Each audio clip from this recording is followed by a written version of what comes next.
Halo sahabat, salam sahabat. Jumpa lagi dengan saya Adek di my channel Adek Manis. Sebelum lanjut nonton videonya, jangan lupa ya tekan tombol subscribe, aktifkan loncengnya, serta like, komen, dan share video ini. Untuk para sahabat, tetap semangat ya dalam belajar. Tuntutlah ilmu sepanjang masa, karena ilmu itu tiada ujung dan pangkal.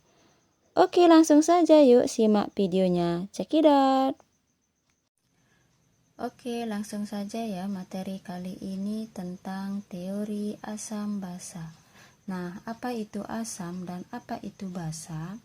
Asam adalah zat-zat yang berasam asam karena mengandung asam. Sedangkan basa itu pada umumnya bersifat licin, rasanya pahit. Nah, teori asam basa dikemukakan oleh para ahli, ya seperti yang pertama, teori asam basa Arrhenius. Nah, bagaimana asam menurut teori asam basa Arrhenius? Asam adalah zat yang melepaskan ion H+.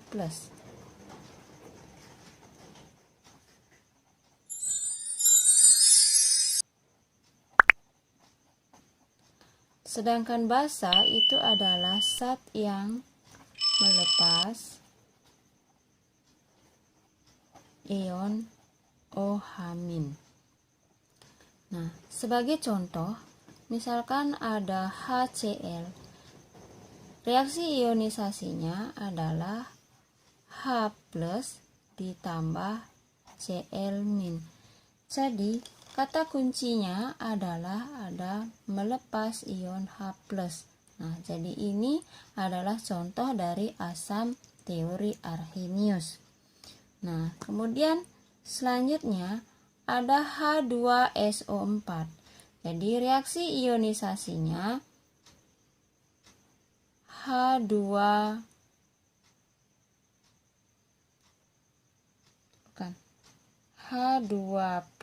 ditambah SO4 2-. Nah, ini juga mengandung H. Nah, sehingga ini adalah contoh dari reaksi asam berdasarkan teori Arrhenius. Kemudian selanjutnya NaOH. Ini reaksi ionisasinya Na+ ditambah OH-.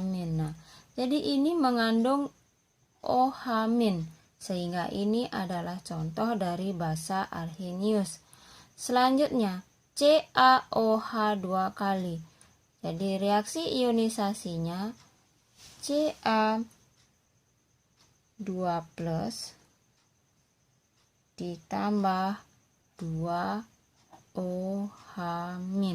Nah, ini juga mengandung OH, sehingga ini adalah contoh dari reaksi basa. Nah, jadi demikian teori asam basa Arrhenius. Nah, teori asam basa Arrhenius ini memiliki kelemahan sehingga muncullah teori selanjutnya, yaitu teori asam basa Bronsted-Lowry. Nah, asam basa menurut Bronsted-Lowry adalah asam basa konjugasi atau melibatkan transfer proton. Nah, apa itu asam? Asam ini adalah donor proton, sedangkan basa penerima proton atau akseptor proton. Nah, sebagai contoh, reaksi HCl ditambah H2O itu akan menghasilkan H3O plus ditambah Cl-. Nah, yang mana namanya proton? Yang mana namanya donor, yang mana namanya akseptor. Nah, jadi di sini HCl ditambah H2O. Nah, jadi H yang mana ini adalah bersifat asam, sedangkan ini adalah basa. H ini akan donor ke sini. Nah, sehingga hasilnya ini akan naik 1 menjadi H3. H3O. Nah, kemudian yang ini karena didonorkan sekarang jadi hilang hanya, sehingga masih Cl-. Nah, jadi ini adalah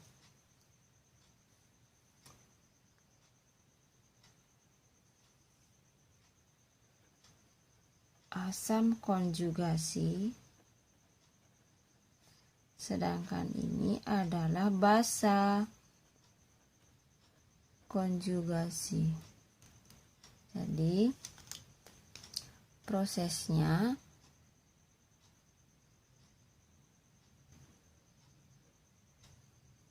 kemudian yang ini. Nah, jadi seperti itu. Nah, ada cara singkat atau trik jitu ya.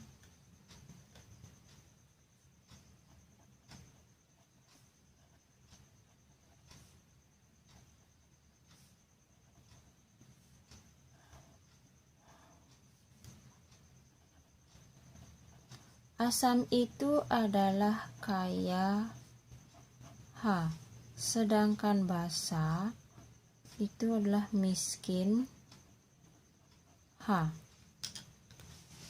Nah, ini jika selisih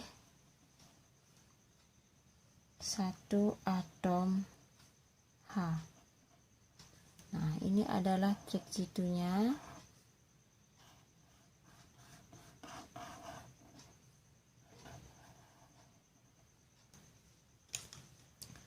Nah, contoh selanjutnya, saya punya NH3 ditambah H2O. Nah, ini akan menghasilkan NH4 positif ditambah OH negatif. Nah, sekarang yang mana yang mengandung kaya H? Nah, jadi ini. Nah, ini akan bertindak sebagai asam, sedangkan ini bertindak sebagai basa. Nah, jadi hanya ini akan ditransfer ke sini. Jadi asam ini mendonorkan hanya ke basa. Nah, sehingga ini hasilnya di sini. Karena ini mendapat H1 sehingga ini naik. Nah, ini sebagai asam konjugasi.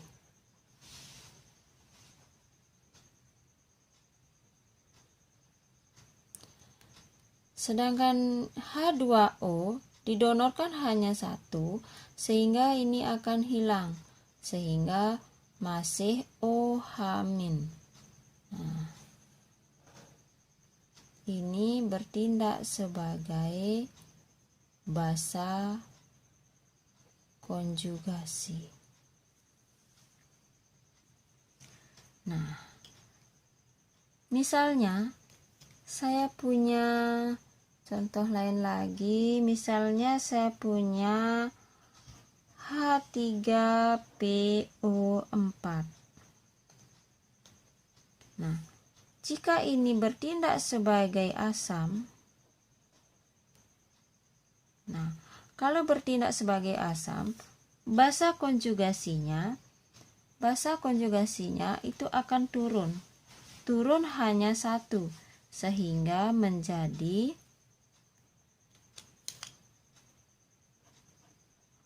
H2PO4 positif. Nah, ini bertindak sebagai basa konjugasi. Nah, kemudian H2PO4 ini jika bertindak sebagai asam lagi, maka akan menjadi hanya turun 1, PO4 2 min. Ini min ya. Nah, ini adalah basa konjugasinya. Nah, sekarang ini jika bertindak sebagai asam, bagaimanakah basa konjugasinya? Maka akan menjadi P, karena turun 1 hanya menjadi hilang, PO4 3 min. Nah, jadi ini bertindak sebagai basa konjugasinya. Jadi ini tidak akan bisa lagi bertindak sebagai asam karena sudah habis hanya. Nah, jadi demikian untuk asam basa konjugasi. Nah, jadi saya punya trik jitu lagi ya.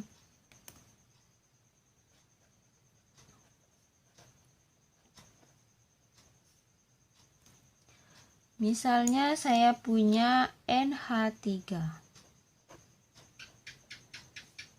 Nah, jadi NH3 ini bisa bertindak sebagai basa, bisa juga bertindak sebagai asam. Jika dia bertindak sebagai asam, maka akan naik 1. Jika bertindak sebagai basa, turun 1. Nah, apanya yang naik 1? Apanya yang turun 1? Jadi yang naik 1 itu adalah H. H naik 1. Jika dia bertindak sebagai basa, maka H turun 1. Nah, sehingga NH3 ini jika dia bertindak sebagai asam akan menjadi, karena hanya naik 1, maka akan menjadi NH4 positif. Nah, jika bertindak sebagai basa hanya akan turun 1 sehingga menjadi NH2 min. Nah, jadi senyawa ini bertindak sebagai asam, bertindak sebagai basa sehingga disebut dengan senyawa amfortir.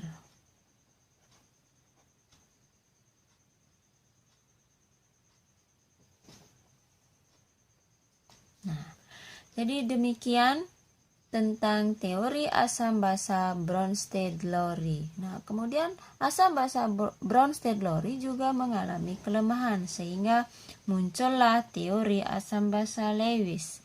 Nah, ini teori asam basa Lewis. Nah, apa itu asam menurut teori asam basa Lewis? Jadi asam itu adalah sebagai akseptor. Nah, akseptor apa? Jadi akseptor pasangan elektron bebas.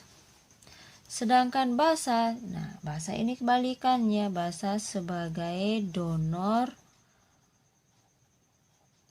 pasangan elektron bebas.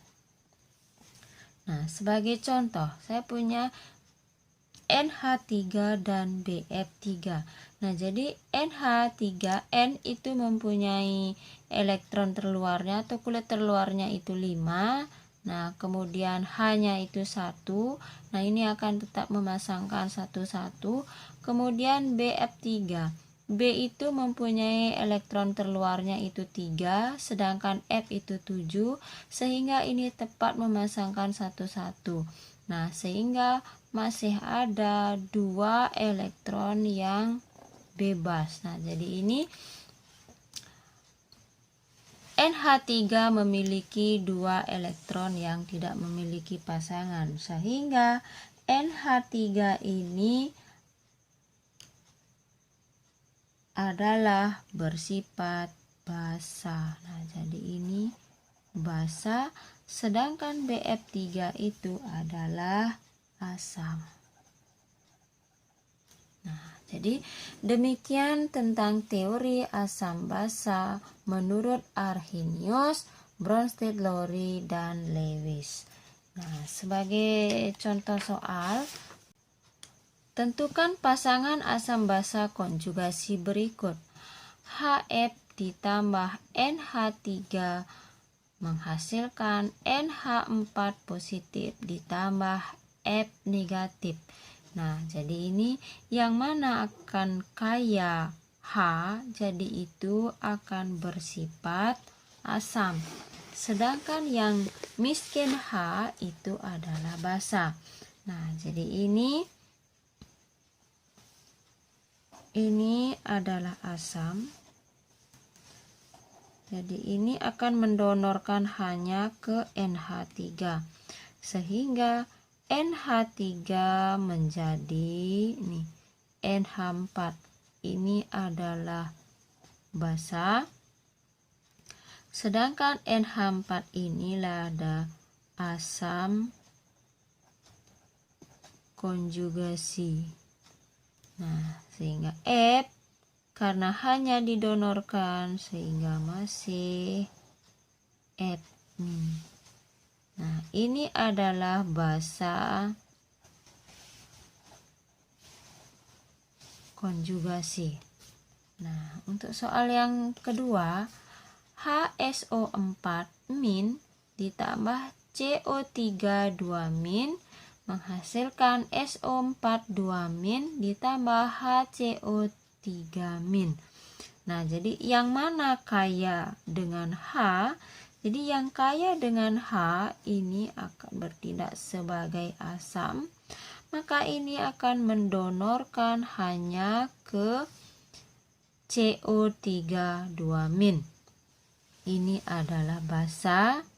Nah, karena HSO4 hanya didonorkan sehingga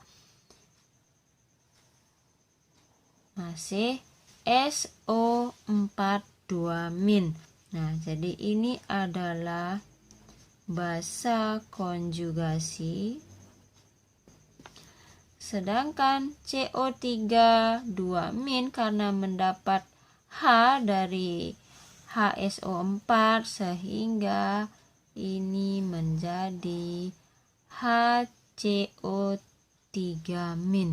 Ini adalah asam konjugasi. Nah, demikian penjelasan tentang teori asam basa Arrhenius, Bronsted Lowry, dan Lewis. Terima kasih sudah menonton. Semoga video ini bermanfaat dan jangan lupa tekan subscribe, like, komen, dan share video ini supaya saya bisa lebih berkreasi dalam berkarya. Salam sukses untuk para sahabat semua. Sampai jumpa.